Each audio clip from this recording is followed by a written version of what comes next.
Terus bagaimana hubungan dengan anak saya yang sekolah di pesantren? Ini mau nanya. Kita sudah bersuci atau berwudu, Terima kasih kemudian Bapak. bersihkan dengan wudunya batal. Wudunya batal. Assalamualaikum warahmatullahi wabarakatuh.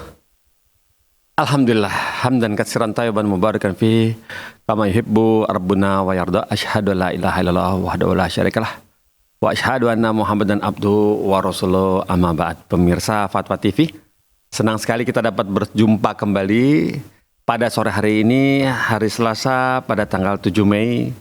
Alhamdulillah, sudah sebulan kita ditinggal Ramadan. Alhamdulillah. Ya, insya Allah hari Kamis nanti ya, atau hari Rabu, hari terakhir bulan Syawal insya Allah. Dan semoga kita tetap semangat dengan ibadahnya dan apa yang sudah dilakukan di bulan Ramadan. Untuk itu, supaya tetap semangat, tambah ilmunya. Katanya gitu ya resepnya. Nah, supaya tambah ilmunya gampang nih, murah dan mudah, itu di Fatwa TV, insya Allah begitu. Nah, karena apa? Karena Fatwa TV menyediakan wasilah yang Alhamdulillah Allah mudahkan. Ada tempat bertanya, banyak, ada 13 ustadz. Salah satunya di hari ini nih, di sore hari ini jam 4 sampai pukul 5 insya Allah. Bersama Al-Ustadz yang mengasuh acara programnya Live Interaktif Tarbiyah Islamiyah. Tuh, ilmu lagi kan, pendidikan Islam.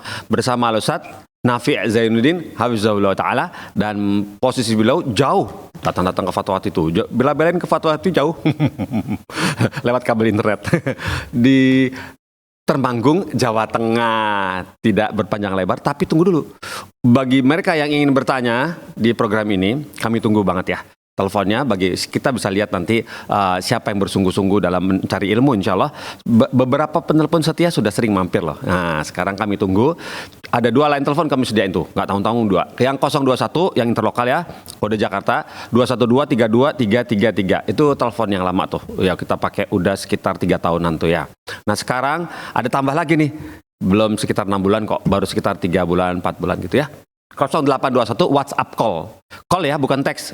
Dan beberapa waktu saya membawakan acara ini, teks muncul tuh. Nah, terpaksa nggak bisa kita follow up ya pertanyaannya, kecuali di telepon 0821 7000 6087. Gitu ya. Dan bagi pemirsa, kita mengajak pemirsa, bagi mereka yang ingin tahu dakwah bersama Fatwa TV, dakwah Islam, kami sudah menyediakan nomor rekeningnya. Nah, seperti yang tertera di layar ini. Coba deh, Jack. Nah, ini dia.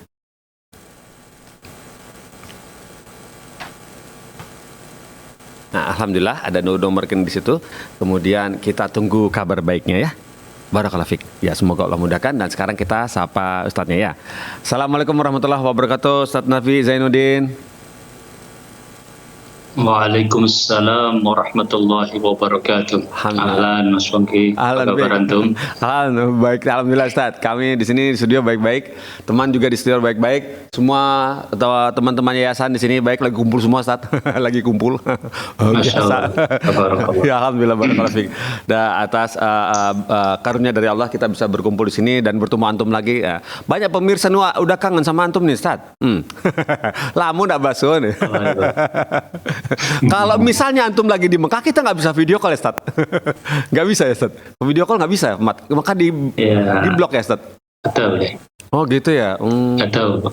Oh begitu ya, sayang sekali. Padahal seru Belum juga. nyoba antum. Kalau di Mekah sekarang jam 4 berarti zuhur ya, sekitar zuhur jam 12 ya, Ustaz ya. Sekarang jam barakallahu fikum Ustaz. Alhamdulillah. Iya, kita beberapa pertanyaan mengenai pendidikan itu banyak salah-salah alamat gitu. Nanya ke Ustaz yang lain, muamalah misalnya ya, salah alamat nih Ustaznya. Lagi umroh. Barakallahu fikum Ustaz. Alhamdulillah kami bersyukur kepada Allah. Kemudian berterima kasih kepada antum yang masih meluangkan waktunya untuk kami di Fatwa TV. Nah, terus kemudian tidak menyangkanya kesempatan, kita juga tetap mengundang para pemirsa untuk bertanya di acara ini ya. Jangan lupa dia 021 212 32 333 dan nomor WhatsApp call yang ada di atas kepala saya. Ustadz, untuk di awal pertemuan ini setelah bulan Ramadan, kita ditinggal Ramadan Ustadz, mau dan kita dikasih nasihat atau peringatan Ustadz, ya nasihat singkat gitu. Yang apa yang menurut antum urgent yang di saat ini begitu Ustaz, menurut antum dan tafadhol Ustaz. Alhamdulillah. nusalli wa nusallim ala Rasulillah wa ala alihi wa ashabihi wa man tabi'a bihudah ila yaumin nalqah.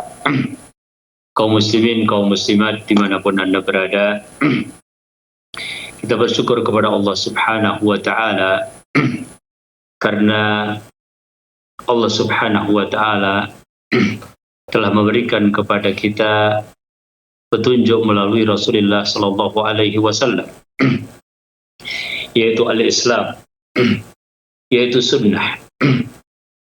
Dan Allah Subhanahu wa Ta'ala juga menjanjikan kepada siapapun yang mengikuti Nabi Sallallahu Alaihi Wasallam untuk mendapatkan syafaat pada hari kiamat.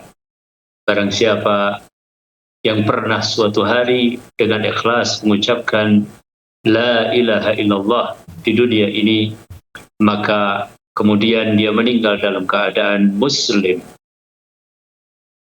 mempunyai hak untuk mendapatkan syafaat pada yaumul qiyamah.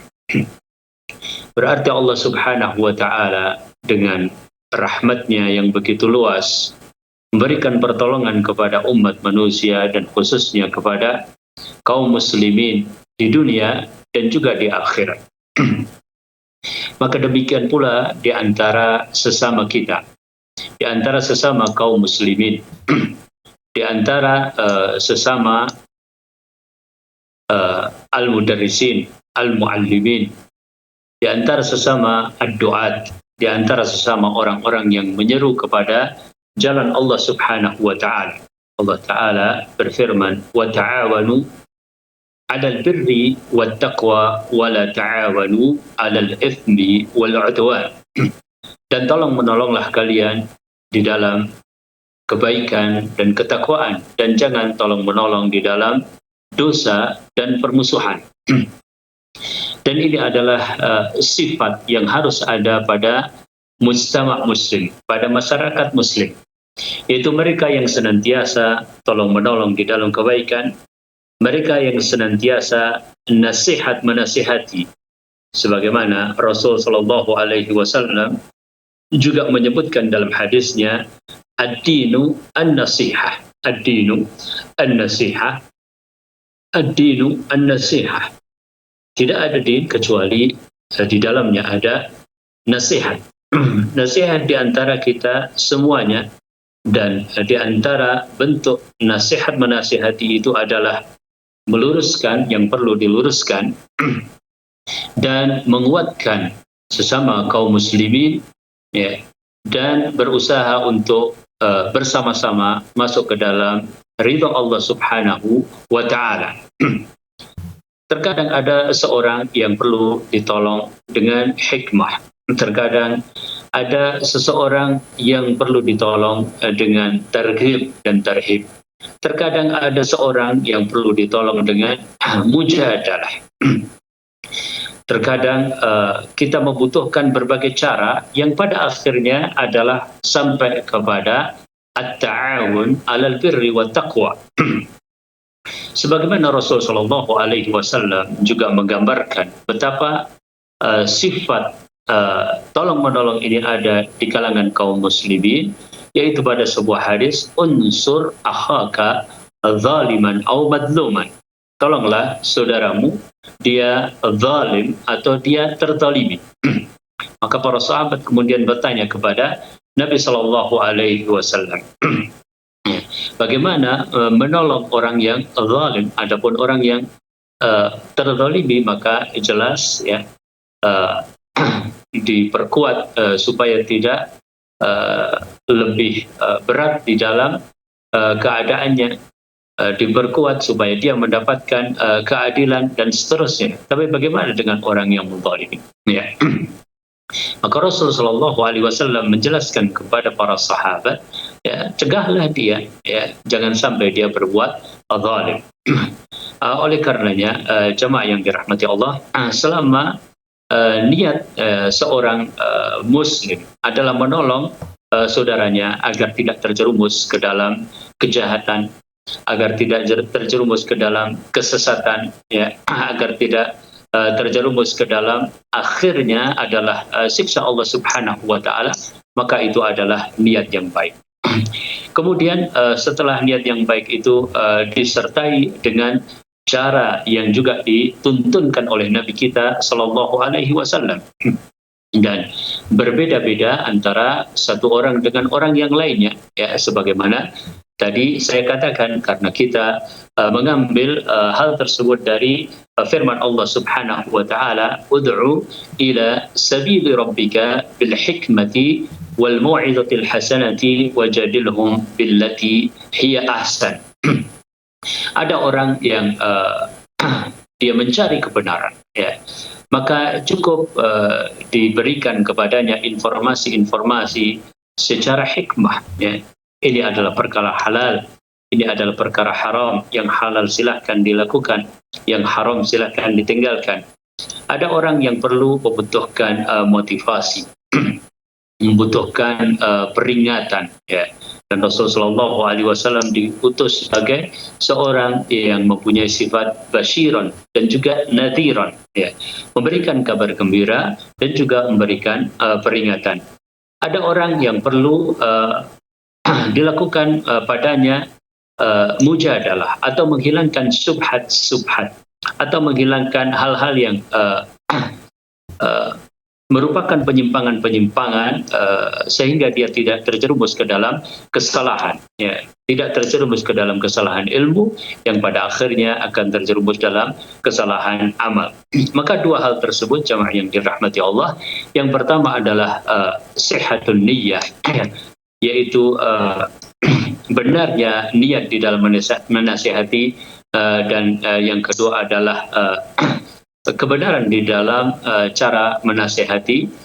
Dua hal tersebut adalah di antara poin yang sangat penting yang dikatakan oleh para ulama di dalam rangka at-tawasi bil haq wa tawasi bis sabr, saling menguatkan di antara kaum muslimin dan kaum mukminin. Wallahu taala a'lam. Masya Allah, barakallahu fikum Ustaz atas pencerahan secara singkat namun padat, ya, kiat-kiatnya untuk bisa tetap bisa beramal baik, dan bagaimana cara kita bisa menasihati seseorang, ternyata niat dan cara menasihati yang Anda dapat tadi memang beda, ya, syaratnya. Memang niatnya bisa bagus tapi caranya salah, ya repot juga Ustaz, ya. Jadi malah tersinggung orang, ya. Barakallahu fikum Ustaz. Tapi Ustaz, boleh saya nanya satu lagi, kalau misalnya niat kemudian cara, terus kemudian kita juga harus siap nggak Ustaz? Tiba-tiba yang dinasihatin itu mental saat dia galakan dia saat gimana, umumnya kan gitu, galakan dia aja, nah kena, jadi nyesal saya ngomong sama dia gitu kan, gimana saat kita mempunyai mental yang siap untuk mendapatkan penolakan, gimana Ustaz, ya? Nggak, jangankan orang lain, adik sendiri kadang bisa begitu. Adik ini yang lebih muda dari kita, dia malah galakan dia gitu. Cewek lagi, repot kan kalau udah kayak gitu kan. Gimana tuh Ustaz kalau kayak gitu Ustaz? Iya. Kiatnya. Kayaknya Mas Pongki banyak pengalamannya di situ. Bisa aja untuk Ustaz. Tuh, pemirsa tuh, nih, ini salah satu ciri dari Ustaz Nafi, ya. Oh, cerdas. Bisa aja pokoknya gitu, ya. Oke Ustaz, untuk menghemat waktu kita masuk ke pertanyaan pertama, boleh ya Pak Ustaz, ya? Insyaallah. Barakallahu fik. Nah, pertanyaan pertama ini datang dari, sebentar, coba kita cek lagi. Nah, pertanyaan pertama dari, kita pilih dulu nih. Alhamdulillah. Pertama dari Ilma Mila, namanya Ilma Mila. Ilma Mila di Jawa Timur, Kabupaten Blitar, Jawa Timur, ya. Assalamualaikum warahmatullahi wabarakatuh Ustaz Nafi. Ustaz, kami izin bertanya, kulo bade menanyakan suatu masalah. Ini artinya apa, Ustaz? Kulo bade menanyakan suatu masalah. Terus kemudian mohon dijawab jika berkenan. Masya Allah, sopan sekali. Pertanyaannya, saya dulu pernah mencuri orang. Dan sekarang saya menyesal sekali dan bertaubat. Tetapi akhirnya keluarga calon saya mengetahui, maksudnya calon pengantin, ya, calon istri atau calon ini, ya, ini laki-laki perempuan, ya? Ilmu Mila berarti perempuan, oh laki-laki berarti. Keluarga calon mempelai laki-laki saya itu mengetahui samar-samar tentang kezaliman saya yang dulu itu. Apakah saya harus jujur kepada keluarga calon suami, sedangkan saya melihat kajian bahwa berbohong untuk menutupi aib masa lalu itu adalah hal yang wajib. Bagaimana Ustadz terkait masalah ini? Terima kasih banyak. Wassalamualaikum warahmatullahi wabarakatuh. Assalamualaikum warahmatullahi wabarakatuh. Ya, jamaah yang dirahmati Allah, alhamdulillah, nusalli wa nusallim ala Rasulillah. Di antara yang dibahas oleh para ulama tentang aibnya yang harus dijelaskan ketika berada di dalam masa khidbah misalnya, ya pinangan, misalnya ada seorang lagi meminang seorang perempuan, maka tidak satupun di antara manusia yang sempurna, pasti ada kekurangan-kekurangan. Tetapi kekurangan-kekurangan tersebut ada yang merupakan kekurangan-kekurangan manusiawi, ada yang merupakan kekurangan yang sampai kepada aib, baik terkait dengan khalqi ataupun khuluqi, ya, baik terkait dengan fisik ataupun terkait dengan akhlak. Adapun terkait dengan fisik, maka para ulama menyebutkan yang harus dijelaskan apabila aib tersebut adalah aib yang menghalangi seorang bisa berhubungan layaknya suami istri misalnya. Ya, bahwa tujuan dari pernikahan diantaranya adalah at-tanasul, yaitu berketurunan. Kemudian ada hubungan biologis antara seorang suami dengan seorang istri. Apabila ada aib-aib yang terkait dengan hal tersebut, maka ini wajib untuk dijelaskan. Adapun penyakit yang lain misalnya, maka juga perlu dilihat. Ada penyakit yang bisa disembuhkan atau susah disembuhkan, ya. Maka penyakit-penyakit yang susah disembuhkan, yang tidak mudah untuk disembuhkan, maka seyogianya juga diberitakan. Ya. Adapun penyakit-penyakit biasa yang bisa disembuhkan atau ringan tentunya bukan termasuk dalam pembahasan tersebut. Nah, itulah yang dikatakan oleh para ulama terkait dengan aib yang harus diberitakan.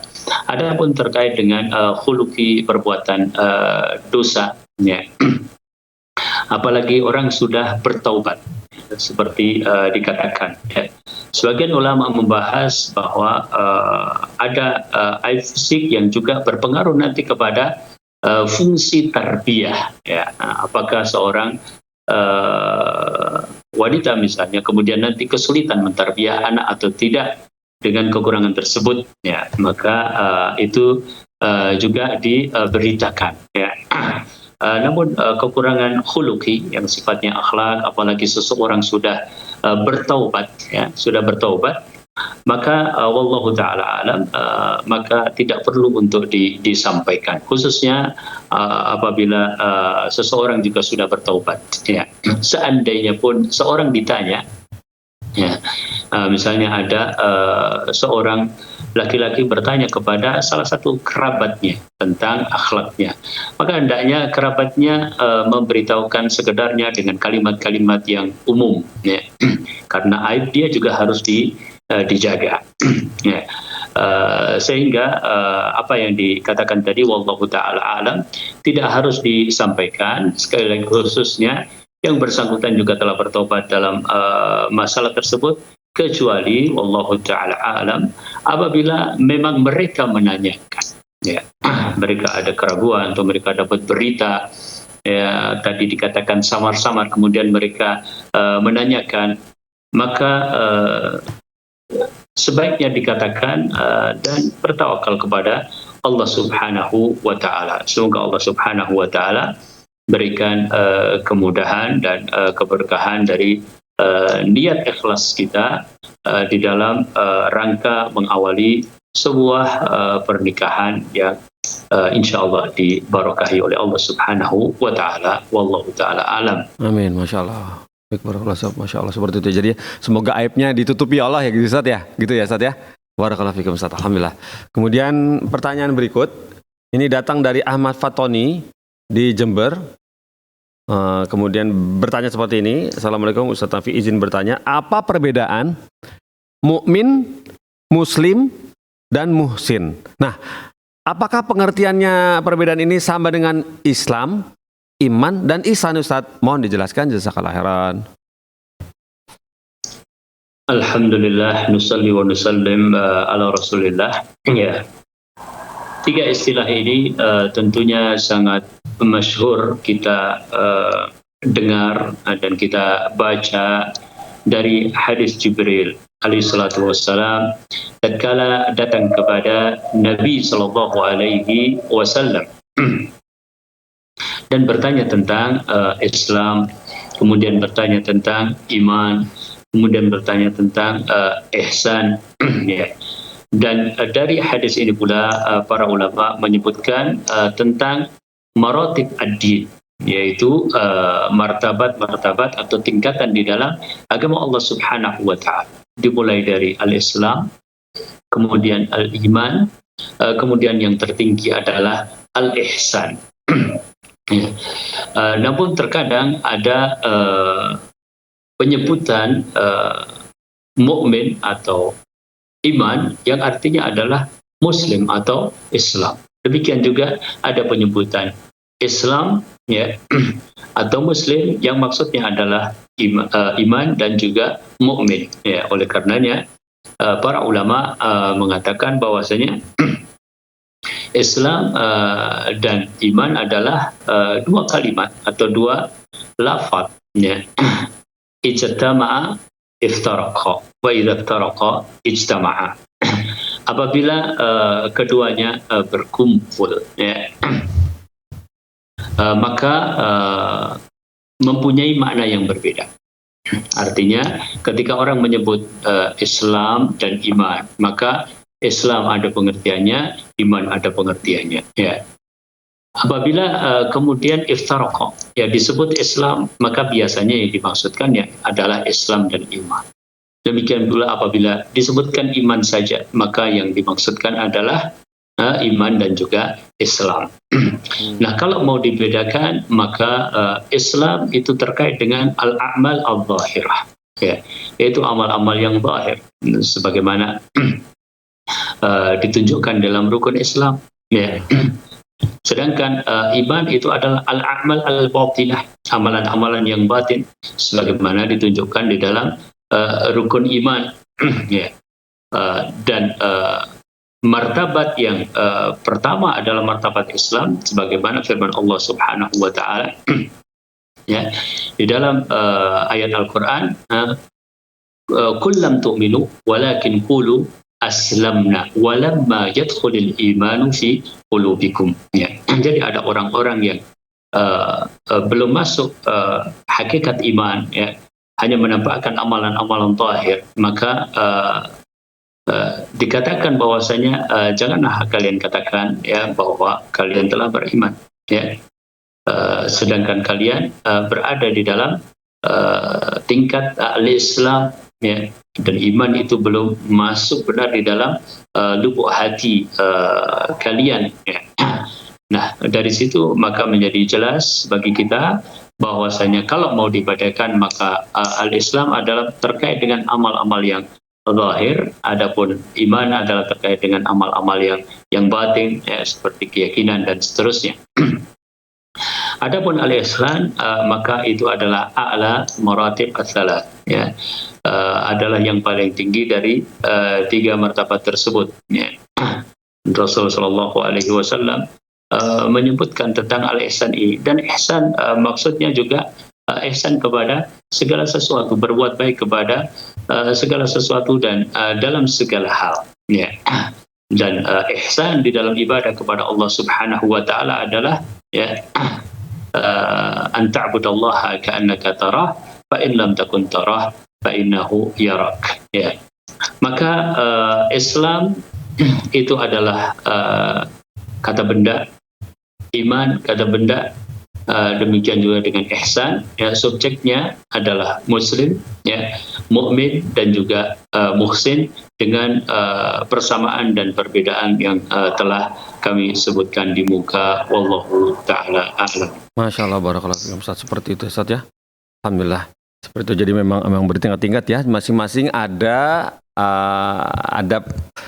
dalilnya ya Ustaz ya. Allah sudah sebutkan di rukun-rukun iman, rukun Islam, rukun iman. Begitu Ustaz ya. Barakallahu fikum Ustaz. Alhamdulillah, semoga yang bertanya bisa paham begitu ya. Kemudian kita masuk ke pertanyaan berikut. Pertanyaan berikut datang dari dari namanya nih rada unik. Di Aur-Rahman. D-nya tuh DHI ya tuh. Dia Aur-Rahman. Iya. Di Aur-Rahman. Dia Aur-Rahman. Dia Aur-Rahman. Oh, Aulia Rahman. Iya, Aur-Rahman ya. Di Bandung, Jawa Barat begini, Bandung Barat ya, Bandung Barat, Jawa Barat. Begini bunyinya. Assalamualaikum warahmatullahi wabarakatuh. Assalamualaikum Ustadz. Saat ini banyak pesantren melakukan laporan pencapaian santri, misalnya melalui misalnya pencapaian hafalan santri lewat kiriman ke Instagram dan media sosial lainnya, dalam kurung untuk konsumsi publik. Biasanya disertakan dengan foto dalam kurung untuk event. Nah, apakah ini tidak mengkhawatirkan Ustadz? Tanda tanya. Apakah sebaiknya dihindari? Tanda tanya lagi. Jika iya, apa argumen yang paling tepat untuk disampaikan kepada pihak pesantren mengenai hal ini? Barakallahu fikum Ustaz jawabannya. Nah, alhamdulillah nusalli wa nusallim ala Rasulillah. Prestasi atau nilai adalah hasil dari sebuah proses tertentu, ya.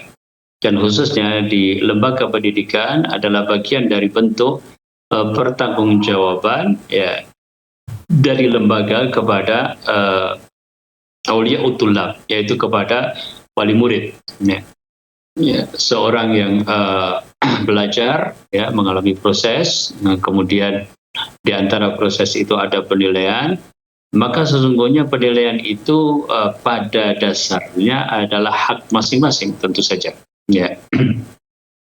Nilai Al-Quran kah, ya, atau nilai materi-materi diniyah yang lainnya, atau nilai apa saja, pada hakikatnya karena itu bukan perlombaan, ya, maka merupakan hak masing-masing, ya. Dan tidak boleh bagi seseorang untuk mengetahuinya tanpa izin orang yang memilikinya. Wallahu ta'ala alam. Tetapi di antara bentuk izin itu adalah apabila memang ada kebijakan mengumumkannya di media publik, ya, apakah capaian hafalan atau yang lainnya, maka itu adalah termasuk izin. Nah, kalau ini memang sudah dijadikan sebagai kebijakan lembaga tersebut, ya, untuk diumumkan, maka tentu saja menjadi boleh, ya, menjadi boleh untuk kemudian juga dikonsumsi oleh yang lainnya. Dan sekali lagi itu adalah wallahu ta'ala alam, bentuk dari pertanggungjawaban. Adapun mungkin kekhawatiran terhadap masalah-masalah yang bisa jadi kemudian akan menimbulkan perkara-perkara yang bertentangan dengan syar'i. Contoh apa? Contoh hasad, ya. Contoh kalau foto-foto perempuan, ya, atau hal-hal yang lainnya, maka yang jelas bermudarat, yang mudaratnya muhaqqaqah terutama, ya, sudah jelas harus dihindari, ya. Tapi untuk kemudian mengetahui atau memberikan hukum atau memberikan penilaian bahwa hal ini jelas mudaratnya atau mudaratnya sejauh mana, tentu hal tersebut dipelajari, ya. Bisa jadi tidak bermudarat di satu tempat, ternyata di sebuah tempat ternyata bermudarat, maka tergantung kepada mudarat tersebut. Kalau jelas-jelas bermudarat tentu harus dihindari, ya. Jadi pada dasarnya hal untuk sekedar mengumumkan adanya pencapaian dan prestasi tentu adalah merupakan salah satu cara saja yang wallahu taala alam, boleh saja wallahu taala a'lam. Masya Allah, barakallahu fikum Ustaz. Seperti dia jawabannya. Semoga yang bertanya tadi Aur-Rahman tadi bisa paham yang sudah disampaikan oleh Ustaz Nafi. Berikutnya pertanyaan datang dari dari Aisyah di Bekasi. Berbunyi seperti ini pertanyaannya. Assalamualaikum warahmatullahi wabarakatuh Ustaz Nafi. Afwan izin bertanya. Bagaimana jika orang tua sudah menentukan pilihan universitas untuk kita, tetapi kita punya pilihan lain? Tanda tanya. Terus, apakah kita harus mengikuti pilihan orang tua? Tanda tanya. Atau boleh berpegang teguh pada pilihan kita sendiri? Tanda tanya lagi. Terus kemudian, apakah boleh jika kita mengikuti pilihan orang tua tapi tidak menjadikan pilihan tersebut sebagai pilihan yang pertama? Syukran Ustaz, jazakallahu khairan. Ya. Alhamdulillah, nusalli wa nusallim ala Rasulillah. Ya, pertanyaannya adalah salah satu contoh kasus di mana ada kehendak orang tua yang tidak sama dengan kehendak anak. Yeah. Tentu di dalam hal syar'i, ya, apabila itu adalah perkara-perkara yang mubah saja, boleh berselisih dan seandainya tidak ketemu pendapat pun boleh dibawa kepada seorang yang menyelesaikan, seorang hakim bahkan seorang qadhi, bahkan sebagaimana kisah yang terjadi di masa Rasulullah Sallallahu Alaihi Wasallam, ya, tentang sedekah, ya, yang diletakkan di depan masjid dalam hadis tersebut, ya. Kemudian diambil oleh anaknya. Nah, kemudian pada dasarnya ketaatan kepada kedua orang tua intinya adalah dalam perkara yang ma'ruf. Nah, kalau dalam perkara-perkara yang wajib misalnya, maka jelas, ya. Sampai pun di dalam perkara-perkara yang mubah pada asalnya dilaksanakan selama, ya, tidak bermudarat, ya, kepada anak, ya, secara diniyah, ya, bermudarat secara jiwa dan seterusnya. Ya, maka pada contoh tersebut, ya, seharusnya di awal bisa dibicarakan, ya, dan boleh saja tidak menjadi pilihan pertama, ya. Karena itu terkait khusus dengan maslahat anak. Tapi yang saya pahami dari perkataan para ulama di dalam masalah ini, Allahu Ta'ala alam, ya, bahwa apabila bisa mengumpulkan dua kebaikan, ya, jamu baina al-husnayain, maka itulah yang didahulukan, ya. Jadi mengumpulkan antara dua hal, yaitu kehendak dirinya dan juga keinginan orang tua, maka itulah yang terbaik. Wallahu ta'ala alam. Masya Allah, begitu ya. Jadi dicari win-win solution ya istilahnya. Jadi ibunya dapat, anaknya juga keinginan juga dapat, begitu ya Ustaz ya? Ya, memang dimusyawarahkan, memang dibicarakan kepada dua orang tua, apalagi itu lebih khusus kepada kepentingan anak, termasuk masalah kuliah, ya, masalah pilihan jurusan, ya. Kecuali Allahumma misalnya dia sudah menentukan sesuai dengan pilihan orang tuanya, kemudian sudah mau lulus, ya, sudah mau lulus kemudian goyah lagi, ya. Dalam hal tersebut, Allah alam, ya, didahulukan kehendak orang tua, mengingat pengorbanan yang sudah diberikan oleh orang tua. Wallahu ta'ala alam. Ya betul Ustaz ya. Tapi mungkin begini Ustaz ya, apakah jika si anak itu udah dicirikan oleh orang tua bahwa anak ini gampang merubah-rubah pilihan gitu Ustaz, jadi orang tua langsung aja menentukan pilihannya begitu, mungkin bisa harus dituruti orang tuanya Ustaz ya, seperti anak-anaknya masih labil ikut wah teman-teman semuanya masuk teknik, semuanya mau ke teknik, ikut ke teknik aja gitu. Jadi sepertinya memang harus ikut orang tua lebih aman Ustaz ya, karena seperti itu ya, kalau anaknya masih labil gitu Ustaz ya. Iya, intinya adalah yang paling syar'i itulah yang pilih, Mas Pungki. Iya begitu Ustaz ya, barakallahu fikum atas nasihatnya ya. Seperti itu pemirsa jawabannya, karena memang ini udah tahun ajaran baru nih. Nah ini udah musim-musim yang kelas 3 baru lulus nih SMA. Nah udah mulai sibuk deh nih. Yang kelas 3 SMA mau kuliah di mana itu biasanya sama orang tua sering berselisih mengenai jurusan yang mau diambil untuk masa depannya anak. Dan ini sudah telepon masuk, coba kita sapa sekarang dari Zahra di Bekasi, kita coba sapa. Ya, Assalamualaikum Fatwa TV. Assalamualaikum Fatwa TV. Halo? Ya, halo, Assalamualaikum Fatwa TV. Assalamualaikum warahmatullahi. Ya, baik. Ya, maaf yang Ibu Zahra, suaranya kalau bisa lebih keras ya. Ini pakai telepon WhatsApp ya.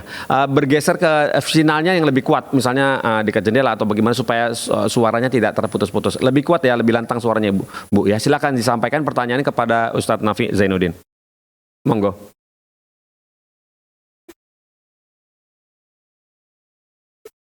Ya, halo. Silakan.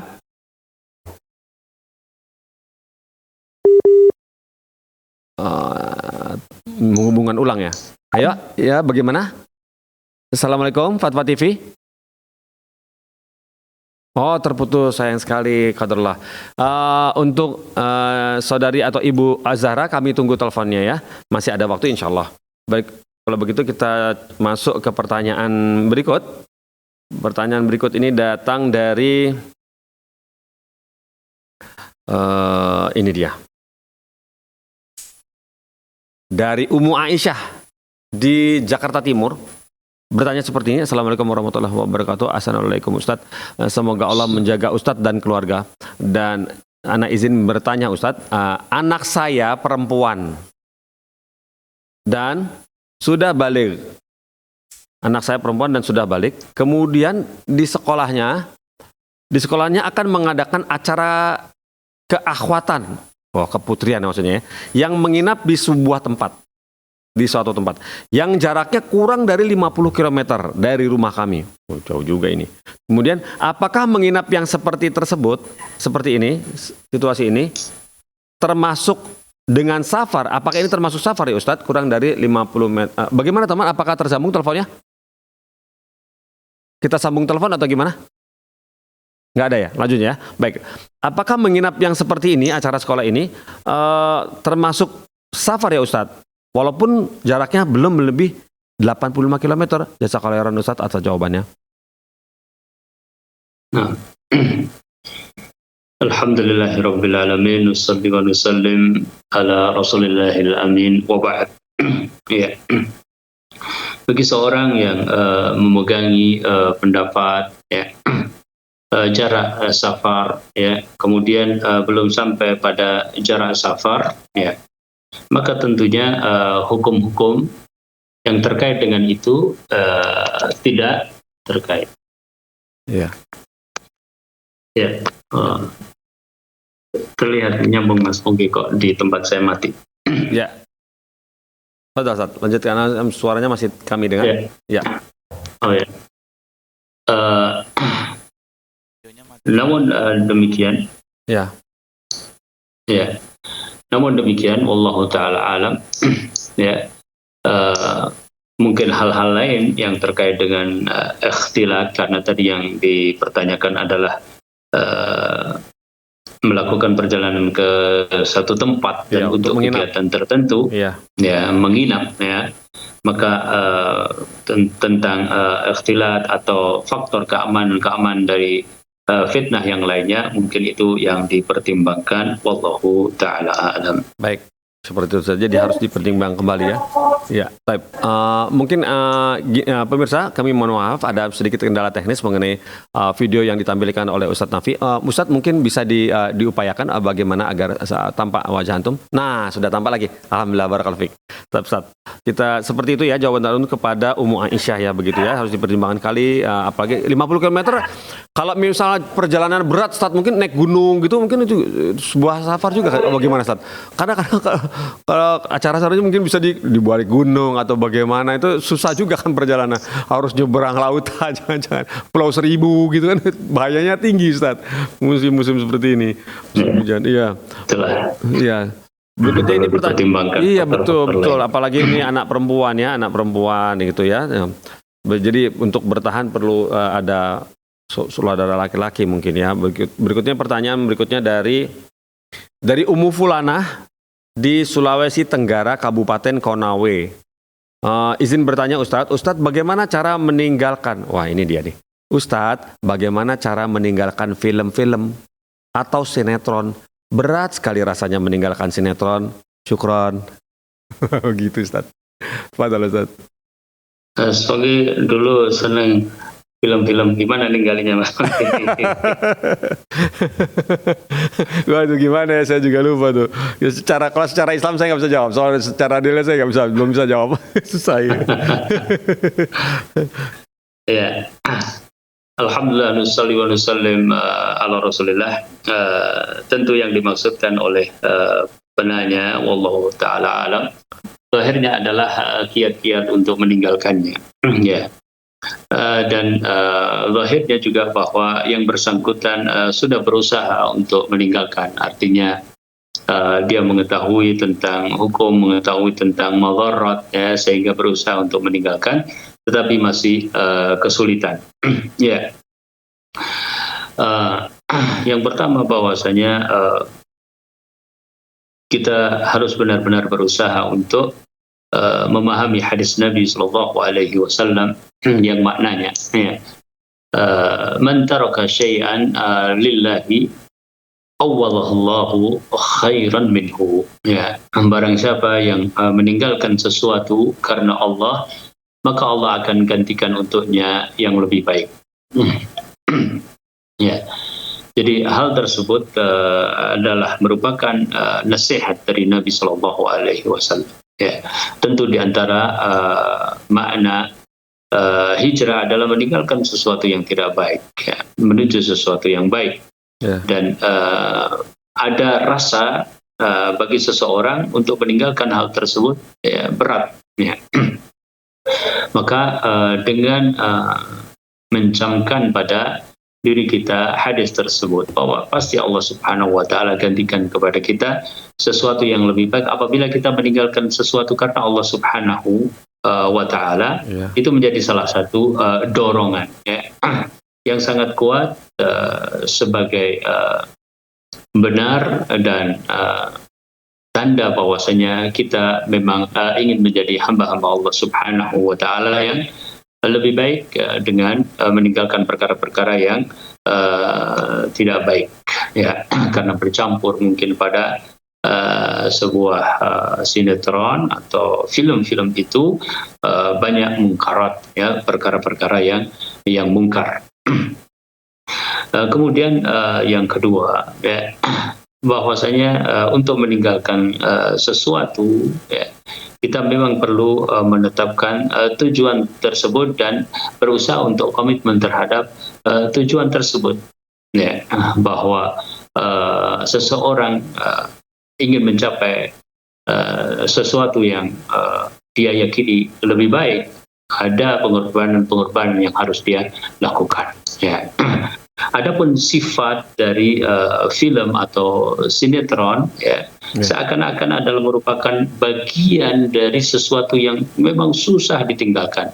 Bahkan mungkin kebanyakan dari perbuatan-perbuatan maksiat seperti itu, karena Nabi Shallallahu Alaihi Wasallam juga menggambarkan, ya, bagaimana sifat-sifat perbuatan-perbuatan yang menyeret-nyeret kita sedikit demi sedikit ke dalam mungkarat, ya. Semakin susah kita meninggalkan, semakin susah kita meninggalkan, ya. Padahal kalau benar-benar sudah ditinggalkan, ya, sama aja. Mas Pongki sekarang nggak pernah lagi pastinya nonton. Alhamdulillah. Sinetron. Nggak nonton Dulu sinetron lagi, ya, cuma nonton YouTube, ya. Sama aja ya. Barakallahu fiik Ustaz. Masya Allah, seperti itu Ustaz. Ya, ya. Dan nyatanya Mas Pongki juga banyak tertawa, bahagia saja, insya Allah no problem, ya.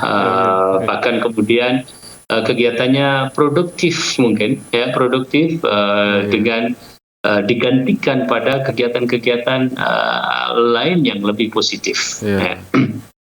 Sinetron atau film orang menyebutnya sebagai hiburan, atau lebih tepatnya kadang-kadang kita sendiri merasakan bahwasanya kita buang-buang waktu saja di situ, ya. Iya.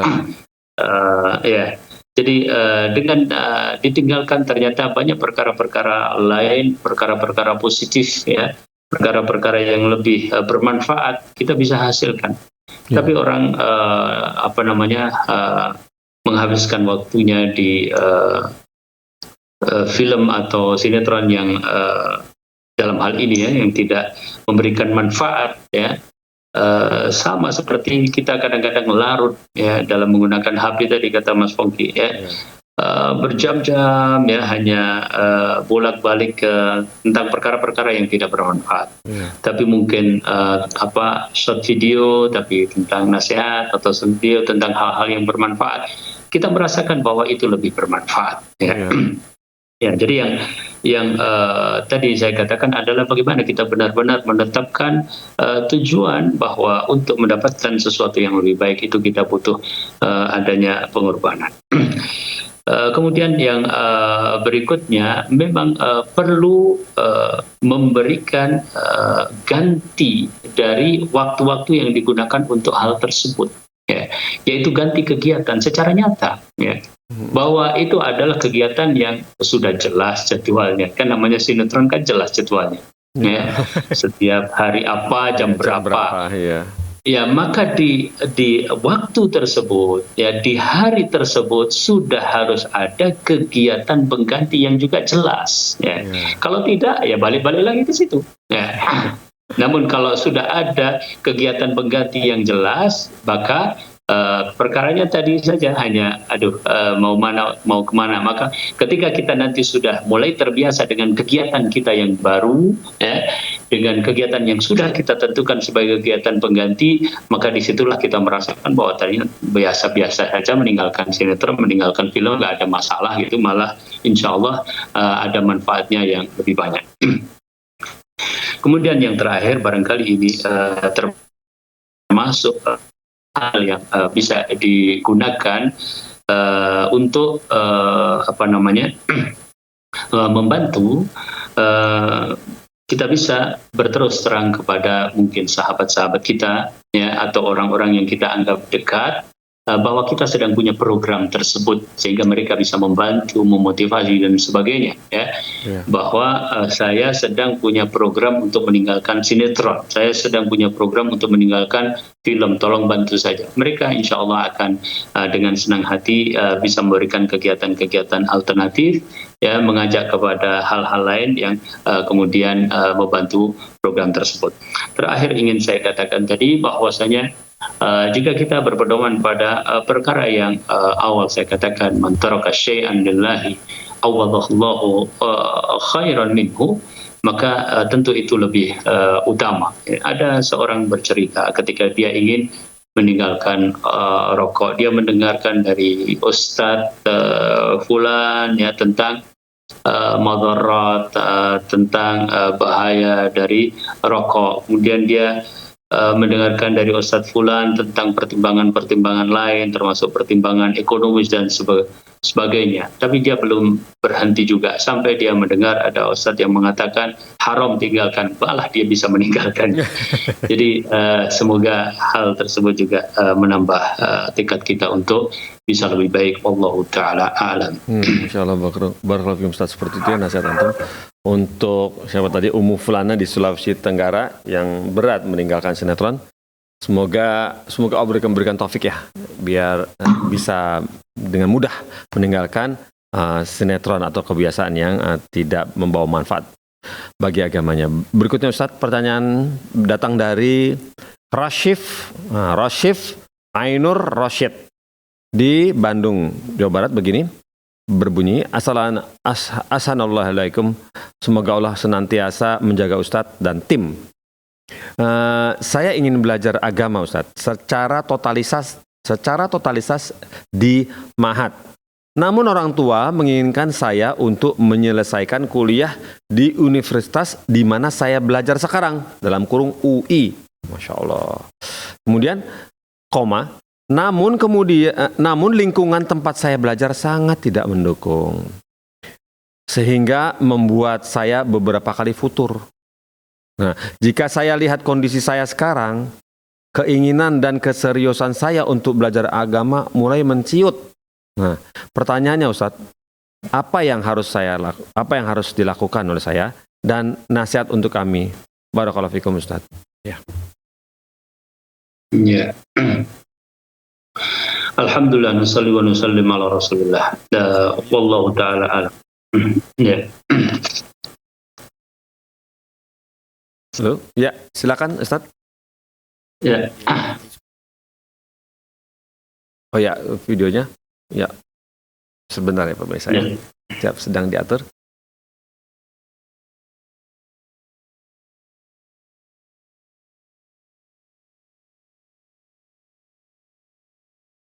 Taib. Ya. Ya. Ya. Allah taala alam. Dari pertanyaan yang disampaikan oleh saudara kita, maka kewajiban seseorang yang pertama adalah menjaga agamanya. Ya. Ya. Namun saya ingin memberikan penjelasan tambahan. Ya, bahwa sampai pun para ulama menyebutkan ketaatan kepada kedua orang tua adalah selama tidak di dalam bermaksiat kepada Allah. Tentu yang dimaksudkan dari apa yang disampaikan tadi bukanlah maksiat karena hanya menyelesaikan kuliah. Ya. Ya. Namun ketika kemudian hal tersebut bermadarat ya secara diniyah kepada yang bersangkutan, maka yang pertama kali yang diselamatkan adalah agama seseorang ya. Dan berdoalah kepada Allah Subhanahu wa taala, Allahumma aslih li dini alladhi huwa ismatu amri ya, wa aslih dunyana allati fiha ma'ashi wa aslih akhirati allati ilaiha ma'adi waj'alil hayata ziyadatan li fi kulli khair waj'alil mauta rahatan li min kulli syarr. Nah, jadi yang pertama kali adalah bagaimana menyelamatkan agama seseorang ya, karena saudara kita yang bertanya menyebutkan tentang beberapa kali futur dan saat ini juga sudah mulai rendah ya, malas ya, keinginannya untuk belajar agama. Iya, Namun saya hubungkan lagi dengan apa yang tadi saya sampaikan di muka tentang ta'atul walidain, bahwa kebanyakan para ulama ya menyebutkan karena pada dasarnya dalam perkara din, dalam perkara yang mubah ya kita taati mereka kalau tadi tidak terjadi mautolat kepada agama kita dan seterusnya. Ya. Yang bisa menjamak, yang bisa mengumpulkan antara dua hal ya, yaitu antara menjaga agamanya dengan tetap sesuai dengan keinginan kedua orang tuanya di dalam hal ini, dan kita sebut ini adalah perkara yang masih mubah misalnya ya, seandainya sampai pada tingkat itu saja ya, maka itulah yang lebih baik ya. Bagaimana dia berusaha untuk mengumpulkan dua-duanya, dan zahir perkataannya juga wallahu alam ya, sudah mungkin semester berapa sudah mau selesai gitu ya, dan apa yang telah diinfakkan oleh kedua orang tua ya, apa yang telah diperjuangkan oleh mereka juga menjadi pertimbangan dalam masalah itu ya. Jadi inti dari apa yang saya katakan adalah yang pertama, seseorang bertanggung jawab kepada dirinya sendiri ya. Dia berusaha untuk menjaga agamanya. Yang kedua, dia pun mengetahui bagaimana cara yang paling baik untuk berbakti kepada kedua orang tuanya ya. Kita selalu juga mengingat hadis Nabi Sallallahu Alaihi Wasallam, ridhallahi fi ridha al-walid atau fi ridha al-walidain. Keridhaan Allah adalah pada keridhaan seorang ayah, orang tua, kedua orang tua. Ya, kita selalu mengingat hal tersebut. Ya. sehingga mungkin ada beberapa alternatif yang masih bisa dicarikan jalan sehingga agamanya tetap terjaga dan kuliahnya juga selesai. Ya tentu di universitas manapun banyak teman-teman, sahabat-sahabat yang kuat agama mereka dan tetap bisa menyelesaikan kuliah. Ya, oleh karenanya kalau ada lingkungan di mana lingkungan tersebut maksudnya adalah sahabat-sahabat dekatnya, teman-temannya, ya. Maka harus mencari sahabat dan teman yang lebih baik. Kalau maksudnya lingkungan tersebut adalah tempat tinggal, maka dia harus cari tempat tinggal yang lain yang lebih kondusif. Wallahu ta'ala alam. Insyaallah seperti itu ya Ustaz ya. Barakallahu fikum seperti itu. Untuk Rasyif Ainur Rasyid, semoga Allah mudahkan ya untuk mencari teman-teman komunitas di kampusnya mungkin saja untuk sama aja mesti ada mestinya ya, yang insyaallah ada banyak Ustaz ya, di UI itu insyaallah ada komunitas salaf di situ juga ada insyaallah seperti itu. Silakan dicari supaya semangat sama-sama teman seperjuangan. Ya begitu ya Ustaz ya, barakallahu fikum Ustaz. Alhamdulillah Ustaz dengan jawaban antum kepada Rasyif Ainur Rasyid tadi menuntaskan acara kita sementara di sore hari ini. Barakallahu fikum Ustaz atas semua waktu juga ilmu yang sudah di-sharing kepada kita semua, dan juga nasihat juga peringatan yang pada kami semua, juga doa-doa tadi Ustaz. Barakallahu fikum Ustaz. Alhamdulillah Ustaz. Bolehkah acara ini kami tutup Ustaz? Waalaikumsalam warahmatullahi Waalaikumsalam. Pemirsa Fatwa TV, nah kita sudah selesai di sore hari ini. Semoga Allah mempertemukan kita kembali di program yang sama, jam yang sama, hari yang sama, ustadz yang sama di pekan depan ya. Ditunggu ya. Ya baiklah. Semoga semakin banyak lagi penelponnya tadi. Jangan lupa jangan putus semangat teleponnya, telepon aja terus ya. Baik, memang jalur traffic yang sibuk pada sore hari ini untuk telepon. Barakallahu fikum Ustaz. Kemudian kita tutup dengan kafaratul majelis. Subhanakallahumma wa bihamdika asyhadu an la ilaha illa anta astaghfiruka wa atubu ilaika. Wassalamualaikum warahmatullahi wabarakatuh. Ustaz. Ya Allah. Terus bagaimana hubungan dengan anak saya yang sekolah pesantren? Ini mau nanya Sudah bersuci atau berwudu. Terima kasih Kemudian Bapak. bersemedi